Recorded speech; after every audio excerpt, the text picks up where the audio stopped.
This week, retail giant Amazon found itself in a firestorm after a punch bowl report claimed it would show consumers how much of a product's cost came from Trump's new tariffs. The White House didn't take kindly to that. Press Secretary Caroline Leavitt called it a hostile and political act, accusing Amazon of playing partisan games for daring to expose the cost of tariffs to consumers. Take this since I just got off the phone with the president about Amazon's announcement. This is a hostile and political act by Amazon. Why didn't Amazon do this when the Biden administration hiked inflation to the highest level in 40 years? And I would also add that it's not a surprise because, as Reuters recently wrote, Amazon has partnered with a Chinese propaganda arm. That triggered a swift denial from Amazon. The company clarified that only its Haul division, targeted at bargain hunters, briefly considered such a move. It was never planned for the main site. And more importantly, it was scrapped fast. The original report said Amazon would soon start labeling tariff costs on product pages, making it clear that American consumers, not China, are footing the bill. Economists have long said as much tariffs are paid by importers who pass the costs on to buyers. But publicly showing that on Amazon's site would have turned a trade policy into a political flashpoint.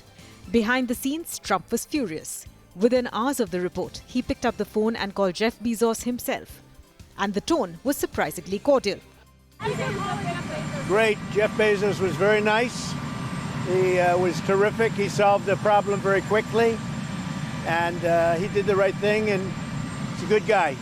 That's a dramatic shift from Trump's first term, where he publicly mocked Bezos as a bozo, called Amazon bad for small retailers, and even demanded higher UPS charges on the company. But in Trump 2.0, the tone is different. Bezos attended Trump's inauguration, Amazon donated $1 million to Trump's fund, and the Washington Post, the paper Bezos owns, has softened its editorial line.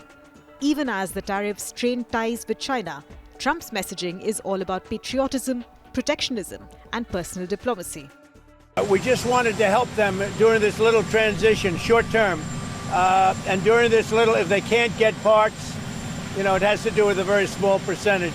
If they can't get parts, we didn't want to penalize them. And they have a 1-year period and then they have an extra year, but it's for a very, very small part of the car. Basically, they're paying 25%.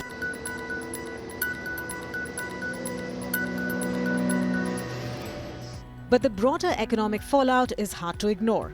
Consumer confidence has plunged to its lowest level since the pandemic. A recent poll shows 52% of Americans oppose blanket tariffs, and nearly half fear a recession could be on the horizon. Trump has defended the policy as key to protecting US jobs, reshoring supply chains, and dealing tough with adversaries. But businesses say it's squeezing them. UPS is laying off 20,000 workers. Auto giants like GM and Volvo have slashed profit forecasts, and even Amazon stock briefly dipped amid the tariff label chaos. So what exactly is Amazon Haul? It's a mini marketplace for ultra-cheap goods, mostly Chinese imports, that competes directly with platforms like Temu and Shein. Those rivals already show import charges due to a crackdown on small package loopholes. Amazon was considering following suit until the White House turned up the heat. In the end, no tariff breakdowns will appear next to your Amazon listings. But the episode exposed a deeper tension between big business transparency and political optics. Trump allegedly wanted control not just over tariffs, but how they're perceived. Period of time, I think my biggest focus will be on Congress with the deal that we're working on. That'll be the biggest bill in the history of our country in terms of tax cuts and regulation cuts and other things. So was the punch bowl report wrong? Not exactly. Amazon admits the idea was floated for a specific platform and category, but Trump's team spun it into a political threat, one that Bezos quickly diffused.